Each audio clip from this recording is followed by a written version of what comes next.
Good evening. Welcome back to Inside Asia. We will continue the second portion of our conversation with Dr. Amara, Secretary General of the Office of National Human Rights of Thailand, on the situation of human rights in the regions and also within Thailand.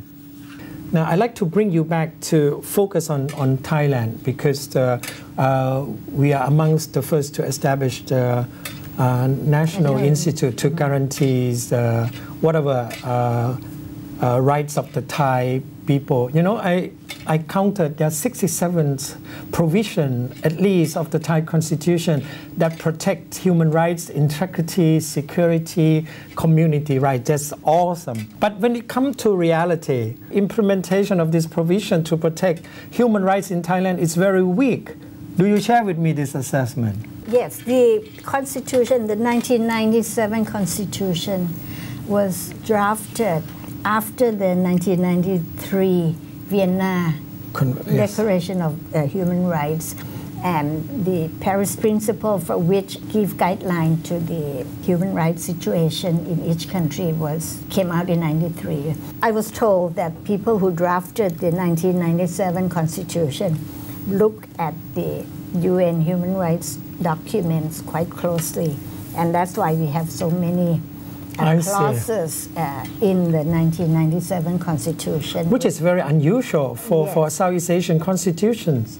Yes, they studied the human rights document and tried to put in as much as possible. You know, there is another country that followed the Thai example, Bhutan. Bhutan. Bhutan Constitution has a very good provision to protect human rights, and they are very serious. So, as a national institute, what sort of challenge, since you have taken up the leadership, what sort of challenge you see are the most important? I mentioned that we will be looking at business and human rights, which is a subgroup of the economic, social, cultural rights. And for ESC, economic, social, cultural rights, we look at development issues. There are three words: respect, protect, and fulfill. There was a meeting. Can you elaborate on these three concepts? There was a meeting, I think it was Limburg University in Netherlands, elaborating on what should be done, the government role in looking at right to development. But 10 years afterwards, nothing happened, and so there was another document called Maastricht Guidelines, which came out in 1997, 10 years afterwards. And in the Maastricht Guidelines, it's very clear that the government needs to respect the right of the people, to protect the right of the people. And the government will have to do something if rights of people have been violated. So respect of human rights means respect not to violate rights, but at the same time, if someone violates the rights of others, they need to be protected. So the government respects the right of the people and protect the people from having a third party violating. So this is very important. I and the third one, fulfill, is that basic rights of individuals need to be fulfilled. And if they don't have it, it's again the obligation of the government to fulfill. Okay. And that's why we need to have these infrastructure, the health, the education, civil political rights. And what you're saying is that the right of majority will be respected, and the right to protect the minority also must be protected, so that everybody will live in such a way that mutual respect of and rights. And if people do not have the rights, and those rights are basic rights, the government need to fulfill that. As a chief of Thailand National Human Rights Commission, if you want to give a rating, of the respect of human rights in Thailand, how far you want to go? The scale of 10. I must say that we are moving ahead. Before 1997, before the 1997 Constitution, before the establishment of the commission, we were ignorant. We did not know much. Yeah. And now the people become more aware. And then they start demanding that their rights should not be violated. Now, especially during the past few years, everyone keep talking about rights and they start demanding rights. Yes. Rights to assemble. And so the awareness had been raised, but the protection and the respect has yet to be observed. Yeah, I understand. I would give a six mark. I mean, from my own experience as a journalist, follow issues on human rights. One of the issue I want to stress is the qualities of human rights. And since you mentioned the education, human rights educations, don't you think so that Thailand need to educate Thai people about human rights, the right not to violate other people's right, you know, when you performing your own rights, you know, whatever. Yes, human rights education is the core of most institutions. It's one of the first things that each commission need to do in every country. But we don't have human rights education. Do we have a systematic way in elementary school? They try to develop curriculum, human rights education. At the moment, but not yet complete. There are some in some elementary school, in secondary and tertiary as well. But it's not prerequisite or required in all classes or in all levels. It's more arbitrary based on, depending on the So it's still rudimentary, actually. I think some of the secondary education curriculum has that. I see. I also was told that police and security apparatus have taken up human rights courses. Yes, that is necessary because we learned that abuse of rights in the judicial process, in the among military police, are new and unknown. We signed the Convention Against Torture 2 or 3 years ago, and most of the people don't know it. I went to the South and started talking to the people that, in terms of torture, there are cases, complaint cases coming in all the time. And when I mentioned Convention Against Torture, it was not well publicized. So now we are pushing that people in security sector need to learn about the convention that Thailand had signed. You mentioned about torture and those complaints. What are the major topics that you receive complaint all the time at your commission? Rights in the judicial process, rights in the security sector is one area that a large number of complaints. State-sanctioned violations of human rights, that's what you're talking about, especially in southern Thailand? And or throughout the country? Throughout the country, because when we had the judicial killing cases, one example of the violation of rights. How about the mountainous people, also targets of campaigns? Mountainous people, Chao Thai Phukao, that's what we say in Thai? Yes, but that was under the umbrella of what? Drug trafficking. Okay. And so I think the police, the people in the security sector confuse or mix cases of drug abuse with national security. When they arrest someone, the people were not sure why they were arrested, whether it's narcotic cases or security. So the charge or the court order is not clear? Rights, nationality or whatever. So the charge is not clear, or the court order? I'm not sure what they do when the arrest takes place. If you look at movies, it said you are arrested because of this and you have the right to remain silent, etc. But in Thailand, I'm not sure that there are those statements telling the people who were arrested as to the cause. In Thailand, there are a lot of RK legislations which oppose to the constitutional spirit of the country.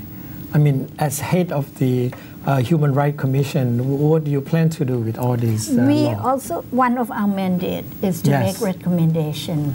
Have you done that?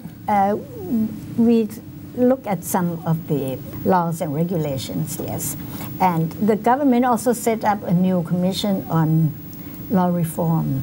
And so we will be working together to review the laws. And for the National Human Rights Commission, we will look at the laws vis-a-vis the conventions that we sign and try to work systematically in identifying which laws contradict the convention and move from there. So do you have some example, just some example which law that need to amend? The rest controversial one. Or even the one, the chain. Or the change, yes, Yeah. that's a big issue. Yes, that's a very good example on the old laws.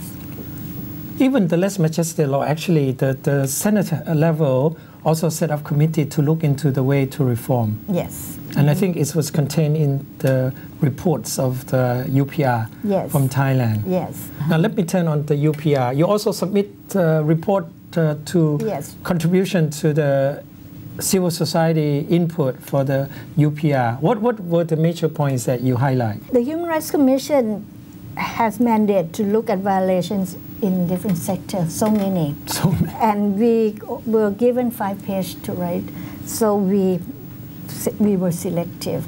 And we chose those issues that are of public interest, the issues that have impact on people and internationally interested. So we identified five issues. I see.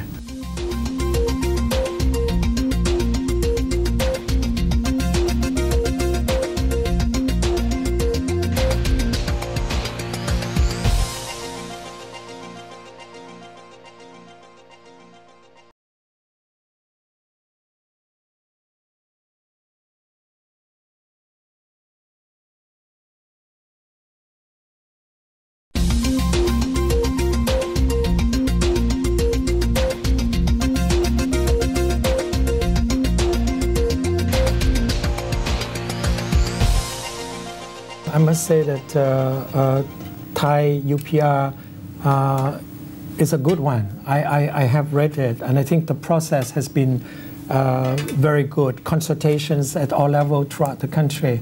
Any country has done that within Southeast Asia? We are finishing the first cycle of the UPR report. That's right. And Thailand is among the last The group. last country, yes. So the other countries have done their report. That's right. But being the last group, we have more Time to learn. prepare. Yeah, and we learn from the others. It turned out that we are the ones with the most number of civil society groups who joined, with the most number of members. 27 in all, last Yes, count. yes, and thematic issues as well. I think we did well in terms of consultation, but again, there might be some comments from some certain group saying that their issue has not been fully Yes, it's very included. difficult because you have certain format, certain space. But I think the Thai civil society are pretty demanding. They are very idealistic as well in approaching human rights. They're pretty severe, They are, yes. yeah, which it actually is good.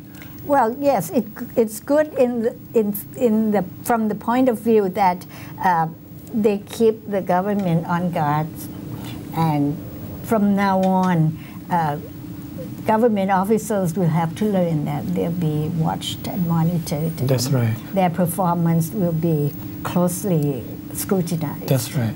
In the previous report, Thailand did very badly under the old system. Oh, the you have the council. report under 2005, but this one is much more consultations with the civil society. But then again, how do you rate Thai civil society on human rights? How about they need to improve their capacities in assessing issue, because some of them are very one-sided, you know, and try to push issue without looking at the more integrated circumstances. Overall, I think they're doing reasonably well. They have improved. My observation is that a few years back they were more critical and not integrative. They adopted the name and shame tactic, which made it more difficult to work with government people. And now the consultation is more friendly, even though still critical.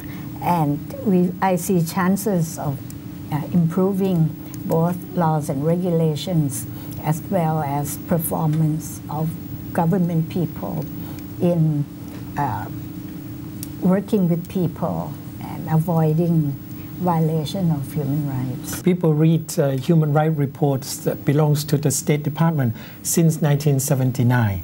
You learn everything about Thai violation of human rights. But since 1997, your commission has came out with 2 reports. I must say that they were very critical of their own country. Actually, it's much more critical than the United States report on human rights. And this fact, very few people knew about it because they seldom read what the report said. The report, yes. Yes. So when is the next one? By the end of the year, we should have our report come out. But you're supposed to come out annually. Yes, and for next year, we promise, my staff promised me to have the report come out during the first half of the year for the previous year. You have to come up before February 28 because that's the date that the State Departments will issue their human rights reports. We have to come out before just to show that, yeah. Otherwise, they think that, you know. Yes, that's right. Because I think Thai human rights is pretty unique. And sometimes they focus too much on community rights. What do you say? It depends on the interest of certain commissioners. And so if we disperse the content of the report, that should be covering all aspects of human rights. The reason why you see more on certain issue is because of the author. I see. Author's interest. And how about yours?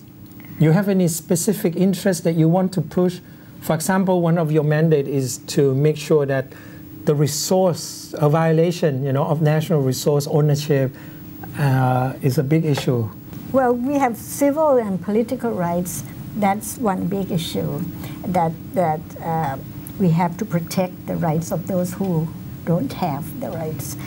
We are being pressured by international communities as well, because when you talk about civil political rights, it's concern migration of people from our neighboring countries as well, and violations of rights of security people, taking care of people who cross the border, etc. Those issues usually get international press coverage, and we were pushed to look into it more closely. So we have to be working with the national security people and ask them to be looking at human rights or human security dimension. Do they understand international implications, because they are targeted of the media all the time? Whenever there is violations of workers, Rohingyas, at the early of the years, you will hear this headline because it's a season that high tide, you know, there will be a lot of Rohingyas coming to this country. At the mid-level, when we invite them to come and give statements, we understand the situation, and those on the ground also understand the situation. The difficulty is more at the policy level. And so the different opinion of the people on the ground and the policymaker has been observed, and both ways. Sometimes people on the ground know the facts and understand human rights violation, but the policy had not changed enough. But the other times, when the government decide to change policy, the decision had not penetrated down, and the people on the ground Do not know. do not know. This is with regard to birth registration. I see. 2 years ago, when the government decided to give birth registration to people, the policy was set, but on the ground, some people, some government officers don't know, and they don't give birth certificate. One of the issues that has been talked about is the ability of human rights investigator working for the commission. How do you train them? Are they fully capable of understand? Do they have to undertake forensic technique or whatever?